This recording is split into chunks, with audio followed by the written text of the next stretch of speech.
অত্যন্ত শ্রেষ্ঠ একটা কথা আছে, যদি একটা দরজা বন্ধ হয় তাহলে ঈশ্বর নিজে আমাদের জন্য আরেকটা দরজা খুলে দেন।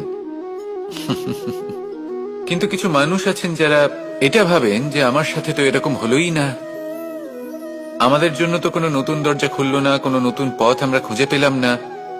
সেই বিষয়ে আমরা চিন্তা করি, দুঃখ পাই যে এরকম কেন হলো।